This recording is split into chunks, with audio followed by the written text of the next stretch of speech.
Alors aujourd'hui, je vais répondre à la question d'un internaute, à savoir comment vendre un logement loué. Et cela peut également vous concerner si vous êtes propriétaire d'un logement que vous louez, vous avez de nouveaux projets, vous désirez vendre rapidement ce logement, mais il y a un locataire en place. Alors comment faire? Nous allons donc voir les solutions qui s'imposent dans votre situation. Alors la première chose à faire, c'est de ressortir le bail en cours, et il y a un point à regarder qui va être déterminant. Vous allez regarder en fait la date d'échéance du bail en cours. Si cette date d'échéance est proche, il faudra alors envoyer un congé pour vente.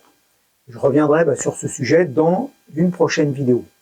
Aujourd'hui, nous allons nous attarder dans la situation qui est la plus défavorable, entre guillemets, celle où la date d'échéance du bail est lointaine, en général supérieure à 1 an, et dans le cas où vous avez besoin rapidement des fonds, du montant de la vente, cela complique un petit peu les choses. Alors, dans ce cas, vous allez devoir vendre votre logement en tant qu'investissement locatif. Parce qu'en effet, selon la loi, un propriétaire ne peut pas demander au locataire de quitter le logement avant la date d'échéance du bail. Vous allez donc vendre le logement et le bail en cours. En le vendant à un investisseur, vous allez donc fatalement limiter le nombre d'acquéreurs potentiels, puisque toutes les personnes qui désirent acheter pour faire leur résidence principale, tout simplement ne vous appelleront pas. Alors dans notre cas, au niveau du formalisme et de la législation, dans le cas où on vend un bien avec un bail en cours, sachez que le congé pour vente n'est pas obligatoire.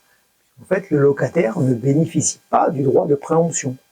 Donc en tant que propriétaire, vous n'avez pas l'obligation légale d'avertir votre locataire et de lui faire un congé pour vente. En tant que propriétaire, vous pouvez vendre le logement à qui vous voulez. Le nouveau propriétaire, cet investisseur, informera après l'acte de vente le locataire en place qu'il y a eu un changement de propriétaire, et ce nouveau propriétaire reprendra le bail en cours dans les mêmes conditions. Toutefois, et c'est là, ça c'est mon côté commercial qui refait surface, votre locataire il pourrait très bien être intéressé par l'achat de votre appartement. Ça fait quelques mois, quelques années qu'il y habite, il s'y sent sûrement bien, sinon il serait parti. Il pourrait donc potentiellement se porter acquéreur. Vous avez donc tout intérêt à l'avertir que vous envisagez de vendre et de lui indiquer le prix que vous en voudriez. À titre d'anecdote, d'ailleurs, il m'est également arrivé quelquefois le cas où le fait d'informer le locataire de la vente l'incite de son côté à faire des projets immobiliers et donc à quitter de lui-même le logement. Dans ce cas-là, c'est sûr que c'est beaucoup plus facile à commercialiser puisqu'on se retrouve avec un logement vide qui pourra aussi bien intéresser un investisseur qu'une personne pour en faire sa résidence principale. Alors pour revenir à l'achat par un investisseur, il peut également arriver que ce nouveau propriétaire, investisseur à la base, veuille acheter ce logement pour y habiter ultérieurement. Voilà, ça peut arriver par rapport à un projet de vie, quelqu'un qui envisage d'acheter et qui sera à la retraite dans 2 ans, 3 ans, il se dit je reprendrai le logement arrivé à la retraite. Donc à ce moment-là, il devra faire ce que l'on appelle un congé pour habiter, qui est également appelé un congé pour reprise.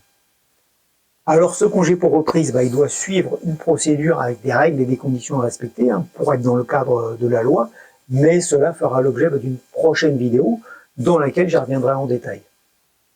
Voilà, donc pour résumer, si vous souhaitez vendre un logement loué avec un bail en cours dont la date d'échéance est lointaine, sachez qu'en tant que propriétaire, vous n'avez pas l'obligation légale de notifier le locataire en place avec un congé pour vente. Votre locataire ne bénéficie pas du droit de préemption. Toutefois, je vous conseille de l'informer de vos projets de vente dans l'éventualité où il voudrait acheter le bien. Voilà, vous savez maintenant ce qu'engendre la vente d'un bien loué avec un bail dont l'échéance est lointaine.